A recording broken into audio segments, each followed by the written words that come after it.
Hi, I'm Secretary Ryan Zinke, and I'm honored to lead the Department of the Interior as the principal steward of our public lands.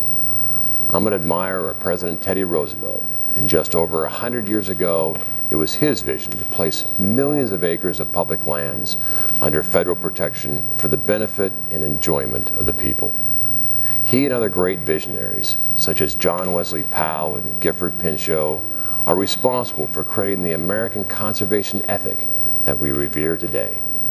As a result of their leadership, our parks, wildlife refuges, monuments, wildernesses, and other managed lands and waters stand as the world's gold standard for public access and resource management based on science and best practices.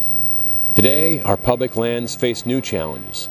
Last year, our parks hosted more than 330 million visitors, and interior managed lands overall welcomed nearly 500 million visitors. Visitations to our monuments, our battlefields, and campgrounds is at an all-time record, straining infrastructure and accommodations.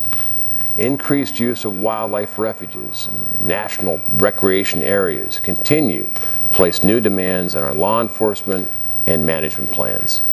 Some parks, like Yosemite and Yellowstone, are already at capacity or in jeopardy of the time-honored American park experience. An increase in visitors at our parks should be a cause for celebration and not alarm. As someone who grew up right next to Glacier National Park in Montana, I believe visiting our national parks is a rite of passage for Americans of all ages. These experiences are what bind us together as one American people under one American flag. As Roosevelt had the courage over 100 years ago to look to the future, it's time that we had the same courage and ask ourselves, how could we meet the future demands of our public lands and be the best stewards in the next century? Taking inspiration from Powell's concept of watersheds, we're looking at reshaping our current bureau-based regional system of management and moving to a system based on ecosystems, watersheds, and science, rather than the current state or regional boundaries. This concept will allow Interior and their participating agencies to address concerns using a system-level approach to better manage important resources such as watersheds, trail systems, infrastructure requirements, recreational access, and wildlife corridors. Because you know, wildlife doesn't always stay on federal land. This change will require the bureaus within the Department of Interior to work more closely together on key management decisions and have a formalized structure for multi-department, state, tribal coordination, and consultation. You know, working together in Interior is nothing new.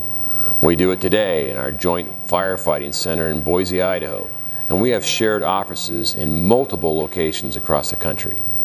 It's important to maintain the traditions and uniforms of different bureaus, but better integration at the ecosystem level for such missions as NEPA, permits, habitats, and recreation is what we need to do to be better stewards in the next century. It's likely that many administrative functions, such as budget, personnel, and legal, will see little, if any, change at all. But how we operate and work together within an ecosystem will be more joint and more collaborative in approach. To make it work, it'll also require giving more flexibility, resources, and decision-making authority to frontline superintendents and managers so the right action can be quickly made without excessive paperwork and burdensome administrative requirements. It will require our scientists to reside in the field doing research and not in the office writing grant proposals asking permission to do research. Our focus will be better field management by delivering the front line the assets they need to make better decisions. I'm excited at the opportunity to be innovative and start the discussion of how to transform Interior for a better future. While initiated by me, it'll be developed and implemented by experts just like you on the front line. Now's the time to be transformative, since 16% of Interior personnel today is retirement age. In 5 years, nearly 40% of Interior will be.